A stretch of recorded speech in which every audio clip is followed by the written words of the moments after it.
हा जो कल्याण डोंबिवली मतदारसंघ आहे, हा कल्याण डोंबिवली मतदारसंघ नेहमी युतीला मानणारा, युतीला निवडून देणारा मतदारसंघ आहे. शिवसेनेला निवडून देणारा मतदारसंघ आहे. नेहमी शिवसेनेवर भरभरून प्रेम करणारा हा मतदारसंघ आहे. याच मतदारसंघाने मला 3 वेळा खासदार केलं.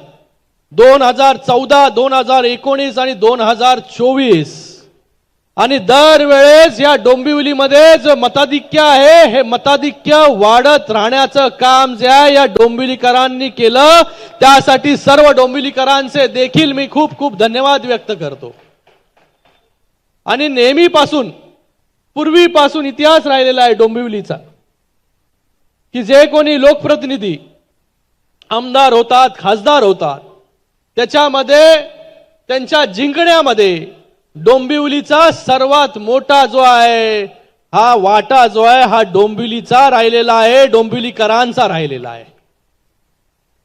कारण की इथे युतीला मानणारा मतदारसंघ आहे, युतीला मानणारे मतदार आहेत. आणि आम्ही देखील युतीमध्ये गेले 10 वर्ष काम करतोय. गेल्या 10 वर्षामध्ये आपण मला निवडून दिल्यानंतर या मतदारसंघामध्ये अनेक कामं जी आहेत ती आपण घेऊन आलो. 10 वर्षा अगोदरची परिस्थिती आणि आत्ताची परिस्थिती. राजेश कदमजी बरोबर म्हणाले की अगोदरच्या या रस्त्यांमध्ये आपल्याला रस्ते आहेत का खड्डे आहेत हेच कळत नव्हतं. पण आज परिस्थिती बदलली. साहेब जेव्हा नगरविकास मंत्री झाले, नंतर मुख्यमंत्री झाले, तर मोठा निधी हा कल्याण डोंबिवलीसाठी आला. आणि या कल्याण डोंबिवलीमध्ये सर्व रस्ते सिमेंट कॉन्क्रीटचे कसे होतील याच्यासाठी आपण प्रयत्न सुरू केले. आणि आज डोंबिवलीमध्ये बहुतेक रस्ते जे आहे सिमेंट कॉन्क्रीटचे आपल्याला पाहायला मिळाले. काही रस्ते जे आहेत ते गल्लीमध्ये जे आहेत ते राहिलेले असतील. पण इतकं मोठं शहर असून सुद्धा सर्व रस्ते सिमेंट कॉन्क्रीटचे झाले. त्याचबरोबर आत्ताच आम्ही वेस्टवरून आलो. मानकोलीचा उड्डाण पूल तो देखील पूर्ण शिंदे साहेबांच्या मार्गदर्शनामध्ये झाला. रेल्वेची अनेक कामं असतील. राजेश कदम यांनी सांगितलं की जेवढे रेल्वेचे फाटक होते, हे सर्व रेल्वेचे फाटक बंद करण्याचं काम आणि त्याच्यावरती उड्डाण पूल बनवण्याचं काम हे देखील युतीच्या शासनामध्ये झालं. या डोंबिवलीमधील MIDC असेल, तिकडचे 100% सिमेंट कॉन्क्रीटचे रोड्स. त्याचबरोबर या डोंबिवलीमध्ये कधी विचार कोणी केला नव्हता की डोंबिवलीमध्ये मेट्रो येईल. अगोदर जेव्हा आम्ही म्हणत होतो की या डोंबिवलीमध्ये मेट्रो आणू, तेव्हा लोकांना वाटत होतं अरे अजूनपर्यंत ठाण्याची मेट्रो पूर्ण झाली नाही. मुंबईवरून ठाण्याला मेट्रो, नंतर ठाण्यावरून भिवंडीला, नंतर मग कल्याणला, नंतर मग डोंबिवलीला. पण आज आपण कल्याणशील रोडवरती बघितलं तर मेट्रोचं बहुतेक काम जे आहे हे पूर्ण होताना आपल्याला पाहायला मिळतंय. मला वाटत नाही इतक्या गतीने कुठलं काम जे आहे ते पूर्ण होताना आपण पाहिलं असेल. कल्याण डोंबिवलीमधील मेट्रो जी आहे, ही मेट्रो आता भिवंडी मार्गे ठाणे असेल, त्याचबरोबर तळोजा असेल आणि पुढे मुंबई असेल. हा देखील प्रवास आपण मेट्रोनी करू शकणार आहे. त्याचबरोबर ह्याच कल्याण डोंबिवलीमध्ये कल्याणशील रोड आज आपण पाहताय की अगोदरचा रस्ता कसा सिंगल लेन होता, डांबराचा होता. प्रत्येक पावसाळ्यात जे आहे ते खड्डे पडत होते, आपण त्याच्यामध्ये प्रवास करत होतो. आज तोच रस्ता जो आहे हा 6 पदरीकरण करण्याचं काम देखील शिंदे साहेबांच्या नेतृत्वामध्ये झालं. आणि आता तिथे मेट्रोचं काम चालू आहे. आणि आता तिथेच शिंदे साहेबांनी जे आहे हे डबल डेकर फ्लायओव्हरचं काम देखील मंजूर केलेलं आहे. म्हणजे महाप्यावरून जो व्यक्ती त्या फ्लायओव्हरवरती चढेल तो डायरेक्ट रांजनोली फाट्यावरती जाऊन उतरेल. म्हणजे खालची जी ट्रॅफिक आहे पूर्ण ट्रॅफिक जे आहे पूर्णपणे बंद होईल. पलावाचा उड्डाण पूल असेल, त्याचबरोबर रिंग रोड. हा रिंग रोड तर म्हणजे गेले अनेक वर्ष कल्याण डोंबिवलीमध्ये रिंग रोड होणार हेच ऐकत होतो. पण आज आपल्याला सांगतो मी, कल्याण पश्चिमेला जो आहे हा टिटवाळ्यापर्यंत बहुतेक जो आहे हा रिंग रोडचं काम 85% जे आहे हे पूर्ण झालेलं आहे. आता मानकोलीला देखील काम सुरू झालेलं आहे आणि तोच जो रिंग रोड जो आहे तो आता काटईपर्यंत जाणार आहे.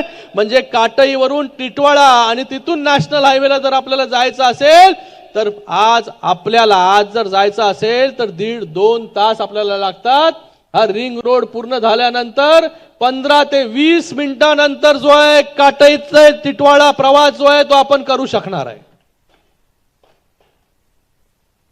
अशी अनेक कामं आहे, ही कामं आपण केली.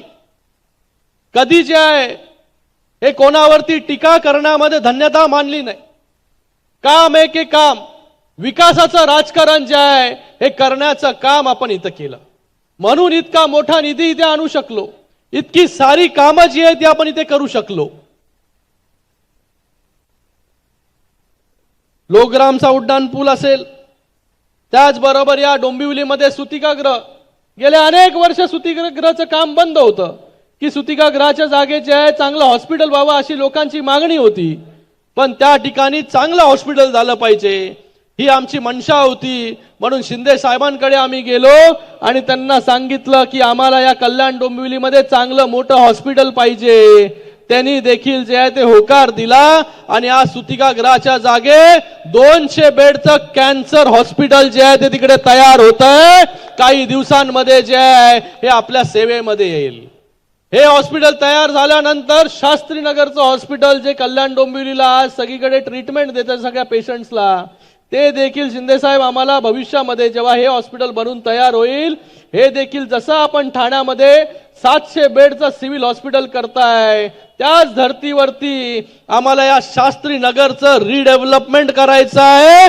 जेणेकरून या कल्याण डोंबिवलीमधील सगळ्या नागरिकांना या ठिकाणी कमी दरामध्ये सेवा जी आहे ती त्या ठिकाणी मिळेल. तशाच प्रकारचं 700 बेडचं नाही पण किंबहुना 500 बेडचं तरी शास्त्री नगरचं हॉस्पिटल जे आहे करण्याची कॅपॅसिटी जी आहे ते त्या हॉस्पिटलमध्ये आहे. त्याचबरोबर वेगवेगळे तलावांचं सुशोभीकरण असेल, सावळाराम क्रीडा संकुल त्याचं भूमिपूजन आपण काही 2 आठवड्या अगोदर केलं. महाराष्ट्रामधील पहिलं elevated vertical sports stadium 2.5 lakh square फीटचं हे देखील आपल्याच माध्यमाने जे आहे या डोंबिवलीमध्ये उभं राहतंय. यासाठी देखील आपले मी खूप खूप धन्यवाद व्यक्त करतो. पहिल्यांदाच जे आहे ते आपल्या कल्याण डोंबिवलीतील नागरिकांना, मुलांना जे आहे हे सरावासाठी एक चांगलं स्पोर्ट्स स्टेडियम इंटरनॅशनल दर्जाचं ते देखील याच डोंबिवलीमध्ये होत आहे. त्याचं टेंडर देखील झालेलं आहे, वर्क ऑर्डर देखील झालेली आहे आणि त्याचं काम देखील आता सुरू झालंय.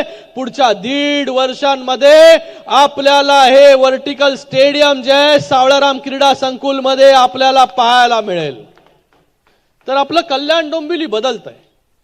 काही लोकांना जे आहे काही लोकांच्या डोळ्यावरती पट्टी आहे, त्यांना दिसतच नाही की काय कल्याण डोंबिवलीमध्ये होतंय ते.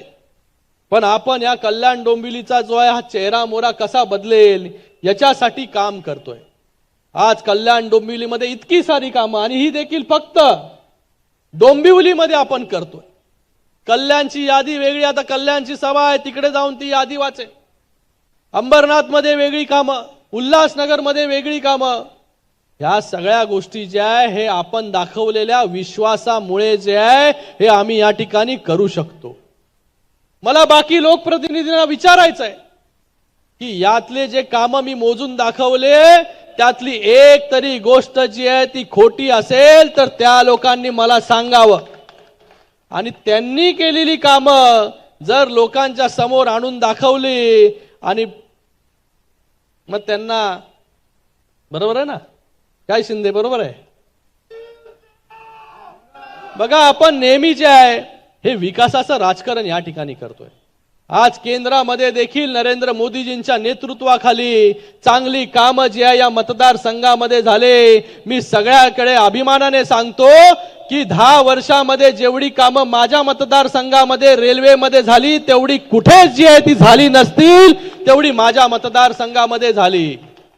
10च्या 10 स्टेशन जे आहे डेव्हलप करण्याचं काम असेल, तिथे सोयी सुविधा देण्याचं काम असेल, हे ह्याच मतदारसंघामध्ये झालं. युतीमध्ये काम करणारे आपण सगळे कार्यकर्ते आहोत. गेले अनेक वर्ष आपण युतीमध्ये काम करतोय. पण काही लोक जे आहे युतीमध्ये खडा टाकण्याचं काम, मिठाचा खडा टाकण्याचं काम करतायत. मी त्यांना सगळ्यांना सांगू इच्छितो की आज युती मला मानणारा हा मतदारसंघ आहे. हा डोंबिवली जो आहे हा युतीचा बालेकिल्ला आहे. हिंदुत्वाला मानणारा मतदारसंघ आहे. हा नेहमी युतीच्या पाठीशी जो आहे हा खंबीरपणे उभा आहे. म्हणून आम्ही जे आहे नेहमी युतीबद्दलच, युतीसाठी जो आहे हा आग्रही असतो. युतीबद्दलच नेहमी जे आहे शिंदे साहेबांच्या तोंडी पण आपण ऐका, माझ्याही कधीही जे आहे हे युती सोडून आपण कधी बोललो नाही. जेव्हाही बोललोय तेव्हा या कल्याण डोंबिवलीमध्ये युतीचाच महापौर बसणार हेच वक्तव्य जे आहे ते आमच्या तोंडून निघालेलं आहे. कारण की युतीने या कल्याण डोंबिवलीमध्ये नेहमी जे आहे सत्ता दिलेली आहे. आमदार असेल, खासदार असेल, आज राजेश मोरेजी इकडे बसलेले आहेत, आज बाकी आमचे सगळे नगरसेवक बसलेले आहेत, आज खासदार म्हणून मी स्वतः आहे, बाकी मतदारसंघामधले आमदार असतील. बघा, सगळीकडे युतीचेच मतदार आहेत, युतीचेच लोकप्रतिनिधी आहेत. तर मला वाटतं कोणीही जे आहे ह्या महायुतीमध्ये जो आहे हा खडा टाकण्याचं काम कोणीही करू नये. येणाऱ्या या कल्याण डोंबिवलीच्या निवडणुकीमध्ये एवढी सगळी कामं जी आहे केलेली आहे. आज काही लोक जी आहे ती मराठी बोलून जे आहे ते एकत्र येण्याचं काम करतायत. पण मला त्यांना सवाल आहे की या मराठी माणसासाठी तुम्ही काय केलं? या मराठी माणसाची काय परिस्थिती झाली तुमच्या कार्यकाळामध्ये? आज मराठी माणूस हा मुंबईमधून जो आहे हा मुंबईमध्ये त्याला घर मिळालं नाही, म्हणून मराठी माणूस आज आपल्या या मतदारसंघामध्ये कल्याण असेल, अंबरनाथ असेल, कर्जत पर्यंत जो आहे हा मुंबईचा माणूस जो आहे हा वणवण फिरतोय. आणि आज त्या मराठी माणसासाठी तुम्ही बोलताय की मराठी माणसासाठी आम्ही एकत्र आलोय. अरे मराठी माणसासाठी तुम्ही काय केलं? एक तरी काम जे आहे ते मराठी माणसासाठी दाखवा. मराठी माणसाला घर तुम्ही दिले नाही दिले. लोक जे गेले अनेक वर्ष मुंबईमध्ये ट्रान्झिट कॅम्प मध्ये राहतात, 14 वर्ष, 15 वर्ष, पण त्यांना घर तुम्ही देऊ शकले नाही. घर देण्याचं काम जर कोणी केलं की शिंदे साहेबांनी केलं. जेव्हा शिंदे साहेब मुख्यमंत्री होते तेव्हा क्लस्टर योजना आणली. त्याचबरोबर जे आहे बीडीडी चाळचा प्रश्न असेल, त्याचबरोबर गेले अनेक वर्ष एसआरए मध्ये अडकून राहिलेले विषय हे सोडवण्याचं काम जे आहे शिंदे साहेबांनी केलं. तशीच आता क्लस्टर योजना, जी क्लस्टर योजना ठाण्यामध्ये, क्लस्टर योजनेसाठी शिंदे साहेबांनी जेव्हा ते आमदार होते तेव्हा जे आहे सभागृहामध्ये नेहमी गेले अनेक वर्ष संघर्ष केला. आणि तेव्हा म्हणजे ज्यांनी क्लस्टर योजना सुरू व्हावी यासाठी विचार केला आमदार असताना, ते क्लस्टर योजनेचं स्वप्न पूर्ण करण्यासाठी शिंदे साहेबांना मुख्यमंत्री व्हावं लागलं. आणि क्लस्टर योजना जी आहे सुरू केली. आज ठाण्यामध्ये आपण पहा, क्लस्टर योजनेच्या माध्यमाने बिल्डिंग्स उभ्या राहिलेल्या आहेत. तिथे लोकांना जे आहे अनधिकृत बांधकामामध्ये राहणारे लोक, अनधिकृत बिल्डिंग्स मध्ये राहणारे लोक, त्याचबरोबर ज्यांच्या घरं जी आहेत, बिल्डिंग जे आहेत हे मोडकळीस आले, त्या लोकांना आपलं हक्काचं घर देण्याचं काम कोणी केलं असेल तर एकनाथजी शिंदे साहेबांनी केलं. आणि आता तीच क्लस्टर योजना जी आहे या कल्याण डोंबिवलीमध्ये आपण राबवतोय. राजेश मोरे यांच्या मतदारसंघापासून त्याची सुरुवात जी आहे त्या ठिकाणी होते. नवनवीन घडामोडी पाहण्यासाठी स्टार महाराष्ट्र न्यूजला सबस्क्राईब करा आणि ताज्या बातम्यांचे अपडेट मिळवण्यासाठी बेल आयकॉनला प्रेस करा आणि परिपूर्ण बातमी बरोबर रहा, इतरांपेक्षा एक पाऊल पुढे.